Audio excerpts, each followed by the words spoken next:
हरिद्वार से प्रयागराज पहुंची दैनिक भास्कर टीम। हरिद्वार से पहुंचे साधु संत से सीधी की बात।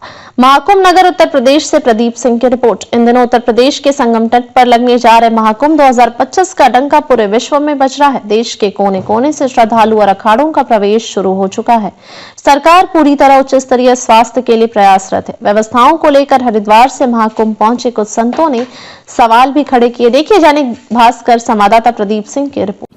महाकुंभ की विशेष कवरेज के लिए दैनिक भास्कर हरिद्वार से विशेष टीम जो है प्रयागराज पहुंची है और प्रयागराज में जितने भी कैंप लगे हैं उनसे उनकी इन्वेस्टिगेशन की है। आज हमारे बीच में मातृ सदन के आत्मोदानंद जी हैं। आत्मोदानंद जी नमस्कार। नमस्कार। आप यहाँ पर कैंप लगा रहे हैं, कैसी क्या व्यवस्था है, कैसी क्या शासन द्वारा कैसी व्यवस्थाएं रही है? व्यवस्था ये है कि जो अखाड़ा का जो जमीन जो संगम के पास दिए हैं और जो वीआईपी लोग रहते हैं उन लोगों के लिए व्यवस्था दे रहे हैं एक तरह से। बाकी सब भगवान भरोसे चल रहा है। अभी भी देखिए यहाँ सेक्टर 18 है जो संगम के पास ही है, मगर 19 तक अखाड़ा वाला के उसके बाद से हमारा शुरू हो जाता है बाकी लोगों को। तो वहाँ पानी का भी व्यवस्था अभी तक पूरा नहीं है।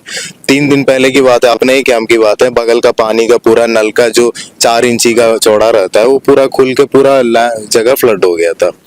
तो और पानी का भी यही समस्या, शौचालय का भी यही समस्या, लोग आता ही नहीं है ना। पूछते तो कहते हैं हमारे पास लेबर ही नहीं है। पानी वाले के पास जाइए दौड़ते रहिए, धक्का मुक्की खाते रहे, उनके पास भी आदमी नहीं है। आप पैसा दोगे तो आ जाएगा, नहीं तो आने के लिए तो 10-15 दिन लग जाता है। तब तो हमारा ही नहीं है, कहीं सारे यहाँ तो हजारों आश्रम हो सबका। आज के टाइम में एक नलके का एक टूटी लगा दो, इसी के लिए मार हो रहा है उनका।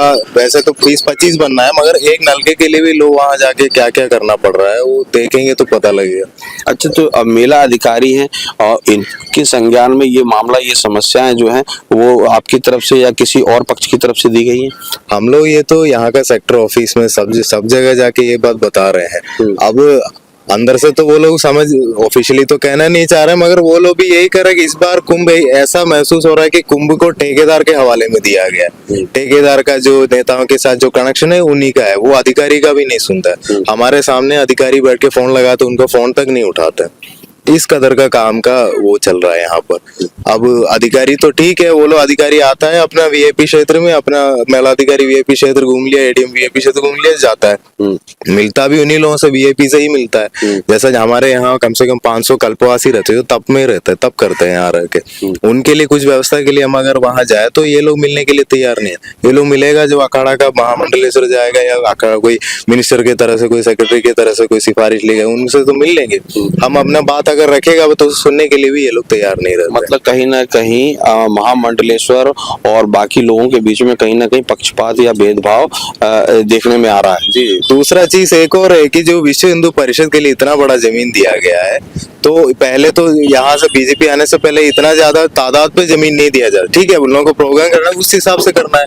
अब इतना कल्पवासी लोग हैं जो रोज जाके नहाना है उनको संगम में, और ये लोग वीएचपी वाला आके तो 1 हफ्ते का प्रोग्राम करके अपने चले जाते हैं। तो उनको महत्व देंगे या 1 महीना जो गंगा जी में जाके तब नहाते हैं उनको व्यवस्था देंगे?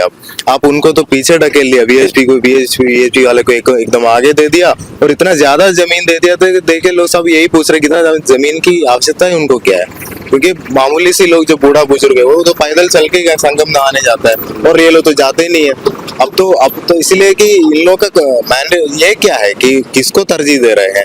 वीआईपी लोगों को तरजीह दे रहे हैं या कल्पवासी जो तपस्वी लोग उन लोगों को दे रहा है? यही इन लोगों से पूछना चाहता हूँ मेला प्रशासन से। तो अभी ये 2025 का महाकुंभ है, विश्व को क्या संदेश मातृ सदन के द्वारा दिया जाएगा इस पर विषय?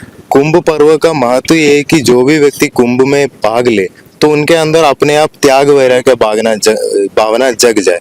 तो आज के जमाने में तो मैं तो पूरा ये नहीं कह सकता कि सब जगह आएगा तो आपको वो भावना जगेगा, मगर अभी भी सिद्ध आत्मा लोग आता है, ऋषि मुनि भी अभी अपना रूप बदल के भी संगम का स्नान, अमृत स्नान के लिए आते हैं। उसी समय जो साधक लोग हैं जिसके अंदर आत्मभाव, भगवत प्राप्ति का इच्छा रखते हो, वो उस साथ में उस संगम में स्नान करते हैं, और जहाँ सिद्ध लोग भी आके अपना स्नान करते हैं तो एक प्रभाव उनके ऊपर छोड़ जाता है, जिससे उनका वैराग्य हो, जिससे उनका भक्ति भाव हो, उससे ज्यादा से ज्यादा बढ़ता है और अपना साधना में और आगे बढ़ता है। तो ये हमारे साथ मातृ सदन के आत्मोदानंद से प्रदीप सिंह यादव की रिपोर्ट आशुतोष शर्मा के साथ। है ये काम ना करने और काम से बचने का तरीका है।